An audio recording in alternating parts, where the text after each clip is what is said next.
Oh, hi, my delightful kings and queens. It's great to see you all again today. Today, we're going to be doing our Explore One lab, and it's on page 15 in your workbook. It is titled, How Can We Measure Forces? So you'll notice that in front of me, I have several different equipments for measuring mass and weight. So the triple beam, I am pretty sure you guys saw this in your packet that you received when the first week of school. The triple beam is used for measuring mass, and we're going to be using that to measure the mass of several objects in class today. We also have the bathroom scale. You're all familiar with this. I'm sure you have used it. It is used for measuring weight. We have another tool here, and this is the spring scale. And these objects here, they are very temperamental. You have to be very careful when you use them. This is used to measure force. So today I have with me Miss Wybert. She's going to be walking you through how to use the bathroom scale. So on your page 15 in your book, you will need to go ahead and write down the information as she performs the experiment. Okay. Come on, Miss Wybert. Thank you, Ms. Ayase. All right. Hello, everyone. So for the first part of our how we can measure forces, we are looking at our bathroom scale. So I want to turn it to you just for a moment. You should all know how to use a bathroom scale. Hopefully you all have one in your homes. Okay, so I'm just going to show you what happens when we apply force. So we're going to get really close up here so you can see the numbers. So when I apply force, you can see the numbers move. And I'm going to land it right here, and you'll notice that I have applied force to be at 40 pounds, okay? So right now our bathroom scale is showing 40 pounds. Now, what we need to do is be able to convert that from pounds into newtons, which is our metric measurement of force. So we're going to pause our video for just a moment, and we're going to let you take some time to convert. And you'll notice in your workbook it tells you that 1 pound equals 4.45 newtons. So we just have to do a teeny bit of math to make that conversion. So we're going to pause our video for just a moment so that you can make that conversion, and then Ms. Ayase is going to come back and she's going to talk to you about spring scale and how we measure force through a spring scale. Ms. Ayase. All right. Hey guys, wonderful. You guys are doing awesome. So if you look at page 15, there is a table there, a data table that you need to enter the information as we are doing our measurements. So we're going to start out by measuring the force. And I know we talked about force in class, but we can go over it again. What is force? Okay, you said it. A force is a push or a pull. So tell me, what was Miss Wybert doing to the bathroom scale? You got it right. She was pushing on the scale. All right. So if a force is a push or a pull, so let's try this out and see. You can tell me what it is that is happening. So I have 3 bags of sand. One is labeled large. One is medium in size. And the other one is small. So we want to find out the force that is required to lift all of these different bags. So we're going to start out with a small one. So this is how you use your spring scale. And if you look at the spring scale, you'll notice that N is written at the top. N represents Newton. We have talked about Newton's laws of motion. So this spring scale, the unit of force, is named after him. So let's go ahead and attach. Put it on. Okay. So let's look to see. Now, when you start measuring, make sure to keep your eye on it because it's important to record the force right when you attach your object, when you put your object on. Because if you wait too long, you may not be getting the accurate measurement. So let's look over here, and I see that I have 1 Newton.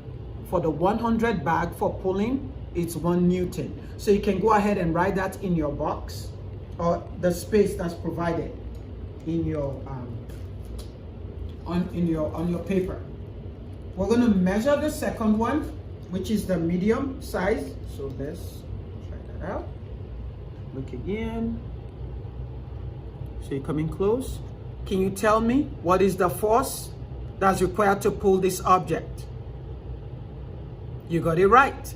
It is 2 newtons. So I'll take that up. And we're going to measure the large bag.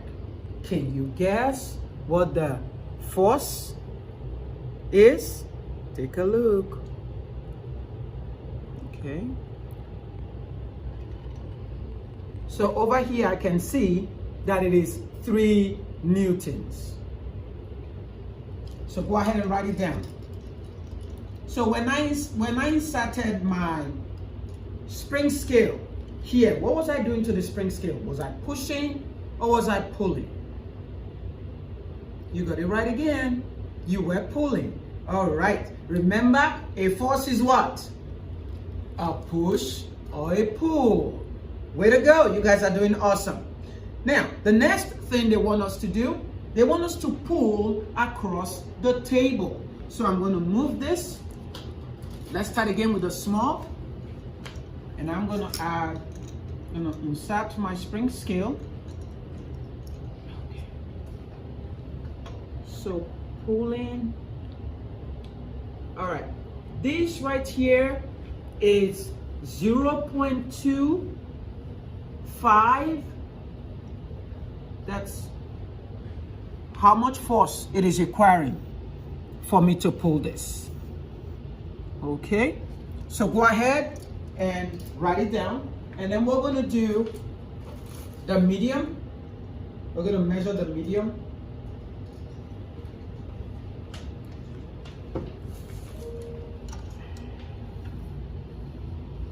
Okay, this is 0.5. 0.5. Okay, so we're going to measure the large bag. Can you guess what the force required to pull this along the table would be? Let's try. It is 0.75. 0.75. So go ahead and write it down. Good job. You guys are doing great. So one more thing. We have completed the first column and the second column. So we're going to go to the last column, and that's where we need to use the triple beam. They want us to find the mass of the object. So let's go. We're going to start out with our small. So the way you use the triple beam, I'm going to put it here. You start out, sometimes you can pretty much kind of guess that, oh, that one doesn't have a lot of mass, or it does. So if I kind of think it doesn't have a lot of mass, I will start out with this weight right here behind the very first one. And if you think it's something that has a lot of mass, I will go with the one that will measure the hundreds for you. It goes by hundreds. See that? That is very heavy. Okay. And if it's something really light, I'll go with the smallest one, and that measures like your ones and so on and so forth. So let's find out the mass of this object. So I'm gonna go like that.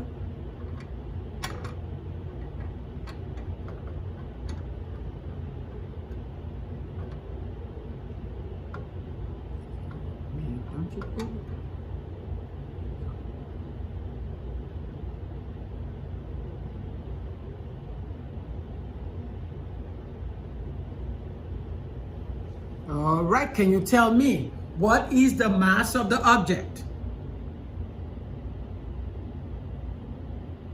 You got it right.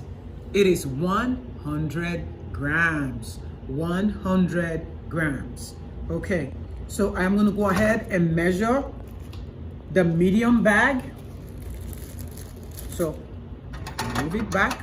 That's the way we do it. And your pointer must point to 0. So make sure pointer is pointing to 0 or your measurement will be inaccurate. So let's go ahead and place this on the balance. So let's go ahead and move this again.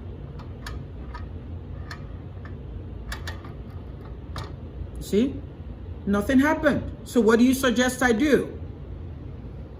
Okay, I am gonna try it. I'll go with this. 100, still didn't do anything. Okay, and I'm gonna move this. It's not working. Still not working. Okay, and I'm gonna go back, move it back, and so let me move this one more time and see.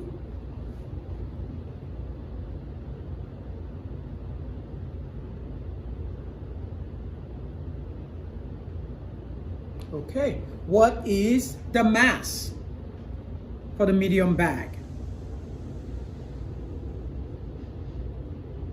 You are right, 200 grams. We have one last one and we will be done. So I'm gonna put this on. Once again, you have to move all your riders back to 0. Okay. So now tell me, which rider should I move first? Oh yeah, the one in the middle. You're figuring it out. I told you you were super smart. Okay. So I'll just move it one more and see if we...